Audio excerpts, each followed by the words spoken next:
Hello guys, welcome to PR glitz. இன்றைக்கி நம்ம சிறகடிக்க ஆசையோட சீரியல் ரிவ்யூ தான் பார்க்க போகிறோம்.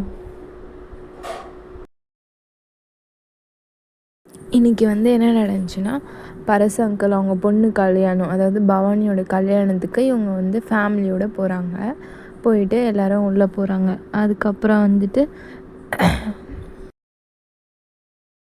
அவங்க ஃப்ரெண்டு எல்லாம் ஏன் லேட்டாக வந்தீங்க அப்படிலாம் கேட்குறாங்க. உடனே அவர் முத்து அவங்க அப்பா எல்லாம் கிளம்புறதுக்கே லேட் பண்ணிட்டாங்க அப்படிலாம் சொல்கிறாங்க. அதுக்கப்புறம் ரோஹிணி பொண்ணு ரூம் எங்கே இருக்குது, நான் போய் மேக்கப்லாம் ஸ்டார்ட் பண்ணுறேன் அப்படின்னு சொல்லிட்டு கேட்டுட்டு உள்ளே போகிறாங்க. அதுக்கப்புறம் மீனா எல்லா டெக்கரேஷன்லாம் எப்படி இருக்குது அப்படிலாம் சொல்லிட்டு பார்த்துட்டு எல்லாம் போகிறாங்க. எல்லாம் நல்லாயிருக்கு அப்படி சொல்கிறாங்க. அப்புறம் எல்லோரும் உள்ளே போயிட்டு எல்லோரையும் அவங்க பரசு அங்கிள் அவங்க எல்லோரையும் நீங்கள் போய் சாப்பிடுங்க, எல்லா வேலையும் முடிஞ்சிச்சு, நீங்கள் போய் சாப்பிடுங்க அப்படி சொல்கிறாங்க. உடனே இவங்க முத்து, அதுக்கப்புறமா ரவி அவங்க அப்பா எங்கே உங்கள் அண்ணனை காணோம், அண்ணியும் கூப்பிட்டு சாப்பிட சொல்கிறாங்க. அதுக்கப்புறம் அவன் கூப்பிட்டாலும் வரமாட்டான், அண்ணி கூட தான் சாப்பிடுவான், நம்ம போகலாம் வாங்க அப்படின்னு சொல்லிட்டு இவங்க போகிறாங்க. பார்த்தா அந்த இடத்துல ரோகிணி அவங்க ஹஸ்பண்ட் உட்காந்து சாப்பிட்டுக்கிட்டு இருக்காரு. அதுக்கப்புறம் அதை பார்த்துட்டு என்ன ஃபஸ்ட்டே உட்காந்துட்டு அப்படின்னு கேட்டால், எனக்கு பசிச்சுது, எல்லோரையும் கூப்பிட்டா யாருமே வரலனால நான் சாப்பிட்டேன் அப்படி சொல்கிறாங்க. அப்புறம் எல்லோரும் உட்காந்து சாப்பிட்றாங்க. சாப்பிட்டுட்டு அதுக்கப்புறம் மாலைலாம் ரெடியாகி வந்துருச்சு. அதை மீனா பொண்ணு ரூமில் ரோகிணிக்கிட்ட பவானிக்கிட்ட அவங்கக்கிட்ட போய் மாலையெல்லாம் கொடுத்துட்டு, ரோகிணி ரொம்ப மேக்கப் நல்லாயிருக்கு, அழகாக இருக்கா பவானி அப்படி சொல்லிட்டு வராங்க வெளியில். அதுக்கப்புறம் மாப்பிள்ளையோட தாய் மாமான்னு இருக்காங்கள்ல, அவங்க கறிக்கடைக்காரர் தானே அவர். மீனாவோட ஃப்ரெண்ட்ஸு எல்லாம் என்ன கறிக்கடைக்காரர் இங்கே இருக்கீங்க அப்படின்னு கேட்கவும், இது என் வீட்டு கல்யாணம், நீங்கள் எங்கே இங்கே இருக்கீங்க அப்படின்னு கேட்கவும், அவங்க இவங்க டெக்கரேஷன் பண்ணுற வேலையெல்லாம் நாங்கள் தான் செஞ்சோம், இந்த மண்டபத்துக்கு நாங்கள் தான் பண்ணோம், என்னோடய ஃப்ரெண்டு தான் டெக்கரேஷன் ஆர்டர்லாம் எடுத்து பண்ணுறாங்க அப்படின்னு சொல்கிறாங்க. அதுக்கப்புறம் இது என்னோடய தங்கச்சி பொண்ணு கல்யாணம், தங்கச்சி பையன் கல்யாணம் அப்படி சொல்லிட்டு அவர் சொல்கிறாரு. அதுக்கப்புறம் எல்லாம் லேடிஸ் எல்லாருமே திருப்பி இவங்க ஸ்ருதி அவங்க அத்தைக்கிட்ட உங்கள் சாரீ ரொம்ப நல்லாயிருக்கு அப்படின்னு காம்ப்ளிமெண்ட் கொடுத்துட்ருக்கான். அதுக்கப்புறம் நான் ஒரு ஃபோட்டோ எடுத்துக்கிறேன் அப்படின்னு சொல்லிட்டு ஃபோட்டோ எடுக்கிறான்.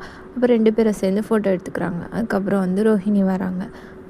அவங்களும் எல்லாம் ஃபோட்டோ எடுத்துட்டுப்பா மீனா பார்த்துட்டு இருக்காங்க. அப்புறம் ஸ்ருதி மீனாவை கூப்பிட்டு வராங்க. கூப்பிட்டு எல்லோரும் வாங்க நம்ம ஃபோட்டோ எடுக்கலாம் அப்படின்னு சொன்னோன்னே அவங்க அத்தை அவளை இன்சல்ட் பண்ணுற மாதிரி, இல்லை நாங்களாம் போய் சாப்பிட போகிறோம் அப்படின்னு சொல்லிட்டு போகிறாங்க. அதுக்கப்புறம் வாங்க நம்ம ஃபோட்டோ எடுக்கலான்னு இவங்க 2 பேரும் ஸ்ருதியும் மீனாவும் ஃபோட்டோ எடுத்துகிட்டு, வாங்க நம்ம சாப்பிட போகலாம் அத்தை கூட அப்படி சொல்லிட்டு சாப்பிட போகிறாங்க. எல்லோரும் 4 பேரும் ஒன்றா உட்காந்து சிரிச்சு பேசிட்டு சாப்பிட்டுட்ருக்காங்க. இதை முத்து பார்த்துட்டு அவங்க அப்பா கிட்ட நான் அதிசயம் நடக்குது பாருங்கள் அப்படி சொல்லிட்டு எல்லோரையும் கூப்பிட்டு போகிறான். எல்லோரும் சிரித்து பேசவும், அதுக்கப்புறம் இவங்களாம் டிசைட் பண்ணிட்டு போயிட்டு எல்லாேருக்கும் லேடிஸ்க்கு எல்லாேருக்கும் பரிமாறத்துக்கு போகிறாங்க.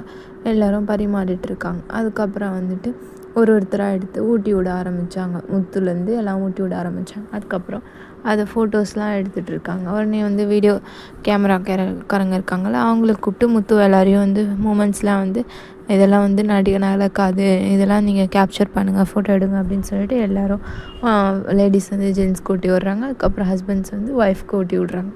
இந்த மாதிரி நல்லா ஃபன்னாக போயிட்டு இருந்துச்சு இன்றைக்கி. அதுக்கப்புறம் சமையலில் நடக்கிற இடத்துல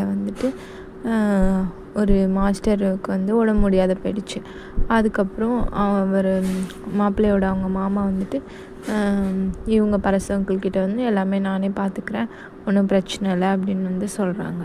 இவங்கள 2 பேரையும் இன்ட்ரடியூஸ் பண்ணி வைக்கலான்னு அவர் கூப்பிட வந்தார். அந்த டைமில் தான் இது நடந்துச்சு. அப்புறமா இவர் வேலை பார்க்க ஆரம்பிச்சிட்டார். அதுக்கப்புறம் முத்து அவங்க அப்பாவுக்கு டேப்லெட் போகிறதுக்கு சுடு தண்ணி எடுத்துகிட்டு வர்றதுக்காக போகிறாங்க. அந்த டைமில் அட்லீஸ்ட்டு இவனை பார்ப்பாங்க, ஏன்னா இது ரோகிணியோட ஆமான்னு சொல்லிட்டு அங்கிள்னு சொல்லிட்டு தானே இவங்களுக்கு தெரியும். அந்த டைமில் பார்ப்பாங்கன்னு காட்டுற மாதிரி கொண்டு வராங்க. பட் பார்க்கல, இவங்க தண்ணி மட்டும் வாங்கிட்டு போயிட்டான்.